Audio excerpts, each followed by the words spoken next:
صاحب صاحب د ملکن ډیویژن په حق باندې یو غټ خبر دا دی چې اف بی آر ته ویلی شوي دي او کسټم مقام ته چې څومره هم ان سی پي ګاډي کم ته چې مقامي خلک کسټم چور وایي په دې مشهور دي هغې باندې به کریک ډاون کېږي اوسه پورې کلیر نه ده چې دا به بندیږي او که نه دا به امنیسټي سکیم ورکوي د 2012 په شان خو په مشرق کې یو لیډ خبر لګېدلی فیض ظفر صاحب او هغه وایي چې مکمل کریک ډاون به او پریدي خو نه لاهې عمل به بیا ګورو خو یې پریدي نه نو هسې یو ډېره غټه مسله به نه وي ځکه چې کم و بیش 4.5 لکه ګاډي په ملکن ډیویژن چترال دیر بونیر په دې ځایونو کې دي په شوروم کې او ذاتي استعمال دا خو به یو میس کریټ نه شي اصل کې ډېره زبردسته خبره دې وکړه بده خبره خو دا ده چې دې ته کتل غواړي چې دا ګاډي په دې بارډرو چې کله راوړېدو دې ته چا خیال کړی دی یو خبره بیا چې په بارډر روا هم وړېدو نو دا چې د ملکن ډیویژن ته راننوتو دا په کم چیک پوسټ راننوتي دي هغه چیک پوسټ ته چا د نظر د لاندې و دا چې کوم دی په دې کې څونه کمایي چا کړې ده د ټولو خبرو ته کتل غواړي که ته دا اوسني خلک تنګې او دې خلکو نه چې دې خلکو په بیا هم پیسې لګوري په بارډر چې به راوړېدو یو پیسې ورکړې شوي دي او په کم چیک پوسټ چې دا راوړېدی شوي دي دې خلکو پیسې ورکړي دي نو ته چې دا ټول خلک سزا کې نو چا چې په دې چیک پوسټونو پیسې اخیستې هغو ته به وختي فیاض صاحب ډېره ښکلې خبره وکړه هغه وی چې په 2012 کې پیپلز پارټي حکومت که فرض کې امنیسټي سکیم په دې نیت راوستو چې وروره دا شی خو به ختمیږي بیا وروسته که نه هغه پاټه هغه حیثیت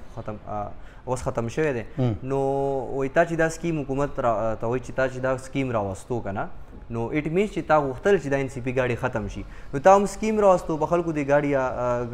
ګاډي رجسټر کړو او بیا تا په بارډر باندې دغه پرېښودي نو ستاسو خبره نقصان خو عوامو له راغی په بارډر تا پرېښودي په دې اسلام آباد کې چې ما کله سبق ویم د هغه ډي سی او دغه لګولی او پابندي په پلاستیک بیګز باندې زه د هغې خلاف وم ما ته به زما ملګري وایي چې ته ولې خلاف یو ښه انیشیټیو دی وایي ښه کار دی په غلطه طریقه دی ته فیکټریز نه بندې کم ځینې سرچشمې د کم ځینې چې پروډکشن کېږي ته واړه ګراس روټ لیول باندې واړه دکانداران رانیسي که دا خو چېرته هم نه ختمېږي څو پورې دې پروډکشن نه ختم شي دا بالکل صحیح خبره ده ته اخرنی اینډ مالک چې هغه به په څه نه څه طریقه ځان له اخیستی یا به مالي حیثیت ښیي یا خپل کار پرې روانوي و منځ کې چې ته بیا واپس هغه ځینه را پرېږدې که نه د تورخم یا چمن د افغانستان او بارډر راځي دا ټول ایجنټان دا ټول پکې خپلې پیسې جیبونه ګرم کړي هغو ته فایده رسېدل ده نو ته پکې هلته اینډ یوزر یې خرابې او بیا پښتانه هغه خلک چې دومره مالي به مضبوط هم نه ځکه خو ان سی پي ګاډي چلوي که نه زیاتره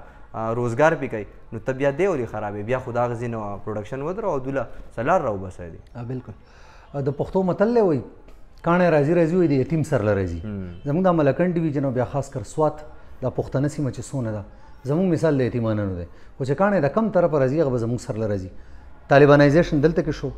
که د اسمان نافت راځي هم هغه زموږ سر له راځي او که دلته کې د ځمکې کم چې ځان ته د ځمکې واکداران وایي د هغو له طرفه چې هم کم افت دی جو هغه هم زموږ سر له راځي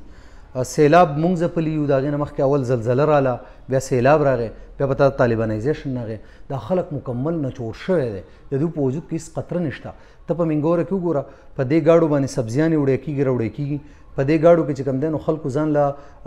سکولونو د پې ډیوټیانې کوي دا د پروفیسرانو سره دا ګاډي دي د استادانو سره دا ګاډي دي د انجینرانو سره دا ګاډي دي د ډاکټرانو سره دا ګاډي دي نو بیا په دغه خبره بیا دغه راځي شخون راځي چې یاره څوک چې راولي هغو ته خو څوک څه نه وایي که نه دغه خبره به ترې وباسو د راوستو ده خو اوس دې له دا د فیاض ظفر هغه راپورټ هم په مشرق اخبار کې راغلی دی او ډېر ښه راپورټ دی تا ول هم حواله ورکړه په کار ده چې یو منسټري سکیم دې ورکړي او څونه ګاډي چې په ملکن ډیویژن کې دننه دي جو که دا فرض که څوک په دغه سکیم کې که دا ګاډی په دې باندې پیسې ولګي هم نو زر به خلک خرڅ هم کړي نو که دغه سکیم کې پرې لږې پیسې کېدي نو خلک به په ښو پیسو دا ګاډی خرڅ کړي نو لږې ډېرې پیسې به ورسره راشي که څوک بل کاروبار ته وړي ځکه چې د دې ریاست وایي مور د ریاست مثال د موري نو موږ ته خو زموږ دا مور چې کوم دی هغه دغه ویلي د سینیټر صاحب ویلي چې زموږ دا مور وایي سړي خواره ده نو دا خو واقعي دغه د سړي خوارو هغه لانجه ده نو کاروبارونه تباه دي اوس په اخره کې د خلکو که سره کسه لږه ډېره اسره بسره ده چې چا په ځان له دغه وړوکې ګاډی اخیستی نو ظالمانو د خدای تعالی مور د میره کېږي نه دغه منسټري سکیم دور کې د فیاض ظفر د دې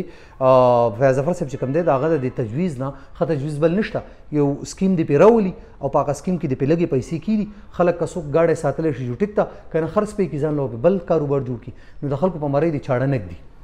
یو خبره چې تاسو ته پته ده په غټ ښارونو کې غټ افسران چې هغه نه تپوس نشي کولی، ښه باقاعده په اسلام آباد کې، په لاهور کې، په کراچۍ کې د هغه لیول افسران د چا نه چې تپوس نشي کېدی یا لاسونه ورته په اعلی اسانه نه اچولی کېږي. د هغو بچي، د هغو فیملي والا نږدې چې کوم خلک دی دا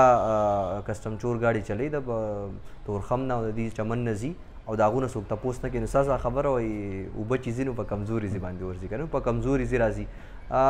صاحب صاحب پروګرام به بس گپ شپ داسې راغونډ کړو چې یو خو بولی دویم اړخ په هم لږ ټچ کړو. جي ټیک ته خلکو کاروبارونه روزګار پې روان دی. یو خبره دا هم مشهور ده دلته میخه خرڅه که او ځان نه پې ګاډی والا مسلې پیدا کړي دي. زموږ د ټریفک کم روډونه چې جوړ شوي دي که نه جي هغه اوس دا ټریفک نشي برداشت کولی. که زه د سوات خبره وکړم په دې الریډي د شنګلې، د بونیر، د دیر، د دې هر څه بوج پروت دی. نو یو به یي که فرض که دا ختم کړی شي ټریفک دا مسلې به حل شي، روډونه چې دي اب سپک شي او دا مسلې به نه وي. خو دا هم نه پکار چې ډېر دي د دې فایدې د ان سی پي ګاډي د ختمولو، خو بالکل ډینایل نه دی پکار که نه، خلکو له نقصان نه دی ورکول پکار. یو امنیسټي سکیم بالکل دې ټول ته حق دی. یو امنیسټي سکیم یو بل پکار دی چې خلکو نقصان ونه شي. او دویمه امنیسټي سکیم خو تا راوستو په دوباره، خو بیا به دا انشور کوي چې په بارډر د نه یو ګاډی هم رانه شي نو هله به حساب کتاب برابر شي. بالکل خبره دې ټیک ته. ما ته په دې اخره کې صرف یو وړوکی شان مثال دی ذهن له راځي چې کله موري او د هغې بچوړي 4-5 بچوړي شو چې دا مور د 2 بچوړو زیات خیال ساتي، د هغوی د ډوډۍ، د جامې پیزار، د هغوی د خوشحالو، د هغوی د راحتونو، او دا نور 2-3 بچي یا په 4-5 بچوړو کې د یو بچوړي سره مور هغه شان د هغې خیال نه ساتي کوم چې د باقي 4 د دې یو ډله به نه راځي چې زما دا مور زما سره ظلم کوي. منم چې زموږ په روډونو باندې ډېر زیات بوج دی. دا د ښکلې خبره وکړه، دغه طرف ته زما ذهن نه وتلی. د ټولو نه غټ تکلیف ماته چې دا وړوکی خسکی ماشوم ګاډي ته ناست یو دا په هوا کړی وي. اکثر خلک وایي مړو ان سی پي ګاډی دی کو جنګ هېڅ فرق نه کوي که نه. ټیک ته په روډونو بوج هم دی ټیک شو، خو دې ریاست د دې کمو بچوړو د دې مور کمو بچوړو چې دا ګاډي راړولي دي او په دې کې ښه ټیک ټاک پیسې اخیستې دي کاروبار راښکړو، اوس هغو له به سزا نه ورکولی کېږي او د چا سره چې ګاډی دی سزا به هغه له ورکولی کېږي. نو ستا خبره ټیک ته په روډونو بوج دی او دغه دی سکیم دې ورکړی شي. که سکیم نه ورکولی کېږي نو بیا به د دې ټولو خلکو په ذهن کې دا خبره راځي چې زموږ مور چې کوم دی زموږ سره بالکل سوتیله خوی کوي او سکیم کور نه کېږي که نه چې نو یو میس په کریټ شي، ریزسټنس به وي خامخا. ډېر شی خلک دي دغه اسره بسره یي که نه. نو سکیم خو بالکل پکار دی چې د سکیم نه علاوه زه سره لار نه وینم، ځکه چې د منځ ایجنټان او دا ټول خپلې فایدې وکړې او په آخر سر کې بیا دا خلک غریب، د دې سیمې غریب خلک دی جي، نو هغه د هغې نه متاثره کول هم زیاتی دی. که سکیم را نه وستی شو نو زه بالکل چې د ټریفک او د دې